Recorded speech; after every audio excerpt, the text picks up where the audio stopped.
Hello everyone, today we're going to be putting the bikers and the Egyptian Mouthbrooders into the 75-gallon aquarium that we just put the 3D background on, I don't know, a couple of weeks ago. So it should be fun. Hopefully they'll come out and not be as shy with all the other fish in there. Maybe it'll help them out, I'm not sure, but let's take a look.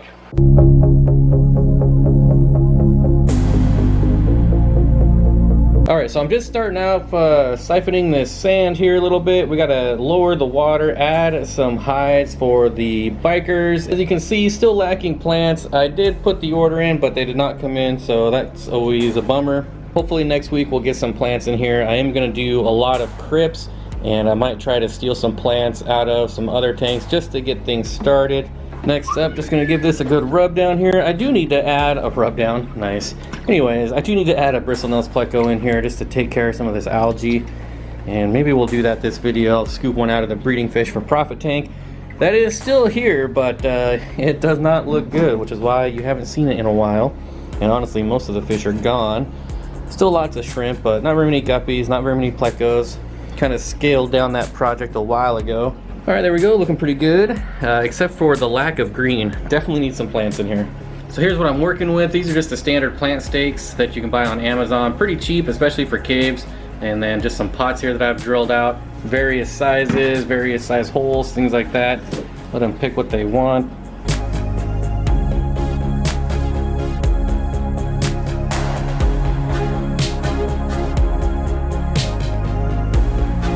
This is an amazing pleco, the L114. Wow. You guys got to admit, that's a pretty awesome looking pleco. Holy smokes.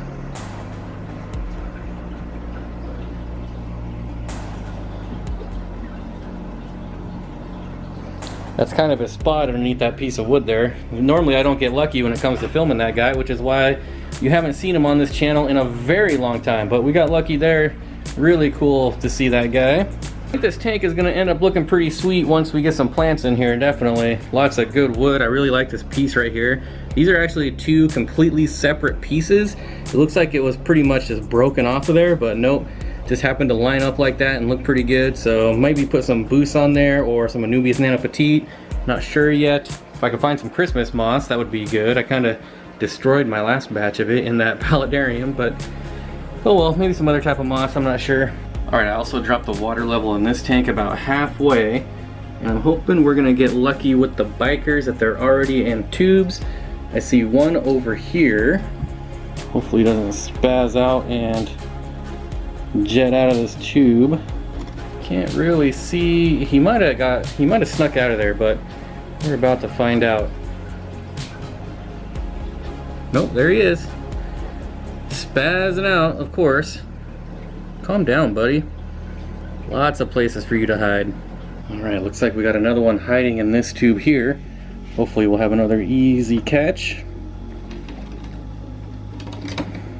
Oh, dang it. He squirted out on me. Oops, sorry. Didn't mean to make all that noise. Well, we're probably gonna have to end up taking everything out at this point. Slowly start removing everything here. So I got everything out of the water. Of course we have a gigantic mess in here, but now I can start scooping out all the fish here, hopefully. Maybe get these two right here in the corner. Come on. Oops. You guys are really gonna like your new home, I promise.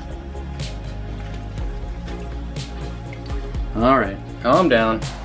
It'll all be over soon and you'll love your new home. Alright, here we go. Hey, look how much more room you got. Totally worth it. Oh my gosh. These guys are gonna be a pain. I thought I almost had them too. Get out of there.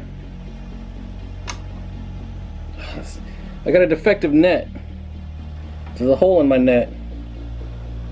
Here we go, surely we can get this guy. There, see, that wasn't so bad. In you go. Alright, you guys get the idea. I'm just gonna move these over without filming because it's too much of a pain. It's taking too long. And I don't know where my tripod is yet. So, yeah, I'll check back in as soon as they're moved over.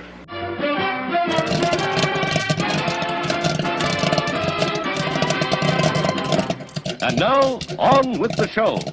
Alright, so everyone is in here now. And one of these guys hanging out over here.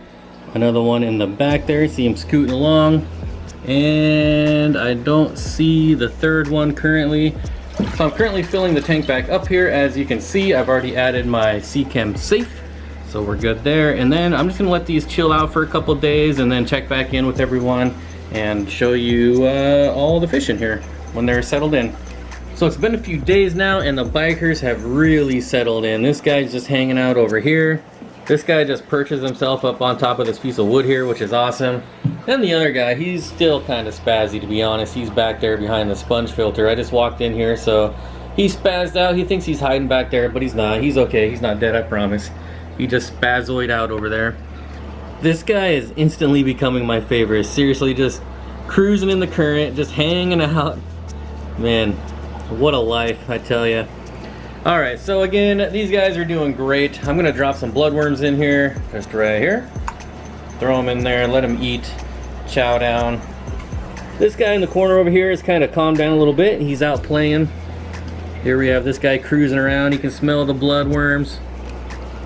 This guy, still just hanging out up here.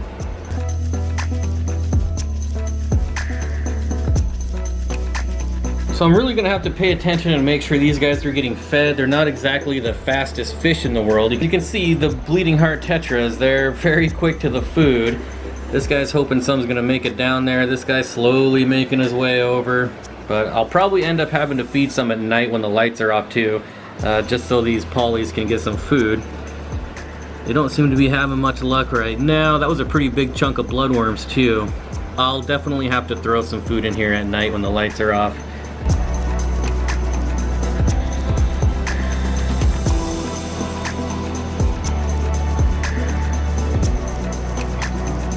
So far though, they are doing excellent. They are way more outgoing than they were in that little 20 gallon. They definitely seem to enjoy the space more. You see the Egyptian Mouthbrooders, they're doing okay. They're not really timid. They don't really care about this big school of tetras kind of spazzing out. They're still up here getting their bloodworms, so they're doing all right. In time, these guys will figure it out. You can see this guy's already up here in the mix trying to get some. So it'll just take some time, but in the meantime, I will still be feeding them at night. And as you can see, I did kind of temporarily plug the hole here where the other filter was way back in that other video.